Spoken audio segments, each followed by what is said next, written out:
अब मेरो परिचय चाहिँ सबभन्दा सुरु म एउटा खेलाडी ब्याकग्राउन्ड टेक्वान्डोको म यता नेपाल प्रहरीको सङ्गठनमा आउनुभन्दा पूर्व म टेक्वान्डो खेलाडी इलाम जिल्लाबाट धेरै त्यतिखेर हामी गेम खेल्दाखेरि पूर्वाञ्चल स्तरीयबाट धेरै टुर्नामेन्टहरू खेल्यौँ, नेसनलसम्म पार्टिसिपेट भएको छौँ होइन। अहिले हाल म टेक्वान्डोको कोचडान छु है। पछि अब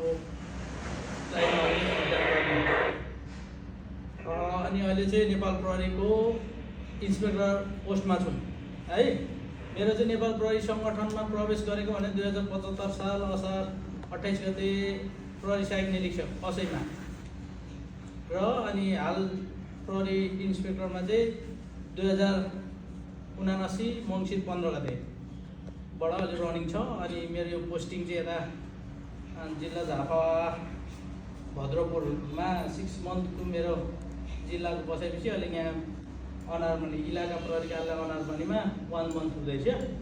अनि यहाँ भाइहरूसँग चाहिँ एउटा इन्टरेक्सन प्रोग्राम हुँदाखेरि चाहिँ म पनि एउटा खेलाडी ब्याकग्राउन्ड भएकोले गर्दाखेरि तपाईँहरूलाई केही विषयमा चाहिँ केही तपाईँहरूका जिज्ञासादेखि लिएर तपाईँहरूका कुनै हामीप्रति क्युरियोसिटी नेपाल प्रहरीसँगको भन्ने विषयमा चाहिँ म केही सहजीकरण गर्छु भन्ने हिसाबले आज तपाईँहरूसँग आएको छु।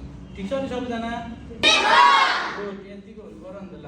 ओके, सो अब हामीले चाहिँ अहिले जुन छ है, अब लिसन टु मी केयरफुली है, हामीले चाहिँ अहिलेको अवस्थामा यो गेम यो जुन अहिले यो प्रोग्राम जुन छ है, टेक्वान्डो खेलेर जुन स्पोर्ट्स एउटा गेम छ है, अब हामीसँग आबद्ध भएको सम्पूर्ण अब विद्यार्थी जति पनि हाम्रो स्टुडेन्टहरू छ है, अब अहिलेको सिनारियो हेर्दै गर्दाखेरि इन दिस कन्टेक्स्ट होइन, राइट नाउ अहिलेको टाइमिङ हेर्दै गर्दाखेरि हिजो अस्ति भर्खरै एउटा प्रोटेस्ट भयो होइन, हामी सबैलाई थाहा छ है, आन्दोलन भयो नि त होइन, जेनजी भन्दै होइन, धेरैवटा भयो। त्यतिखेर सबै भन्दा धेरै दुःख कसले पायो त?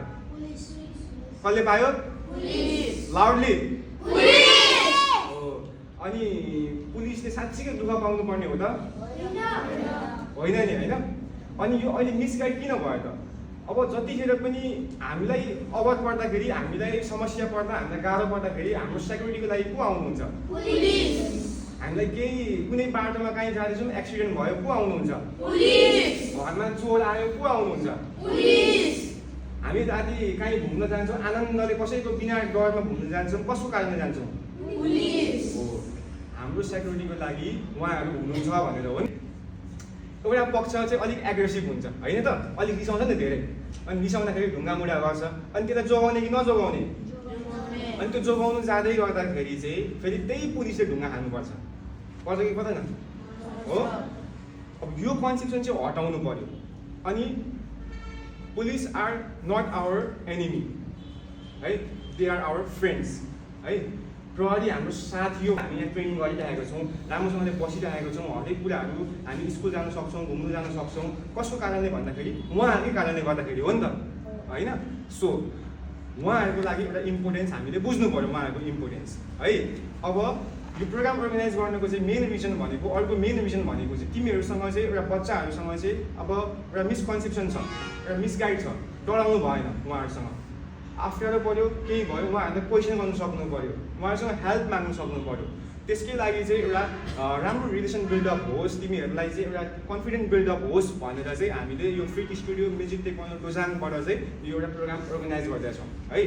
उहाँको समय एकदम बिजी हुन्छ, त्यो बिजी समयको बावजुद पनि उहाँ हाम्रो लागि यो प्रोग्राममा एटेन्ड गर्न आइदिनु भएको छ है। We have to appreciate him.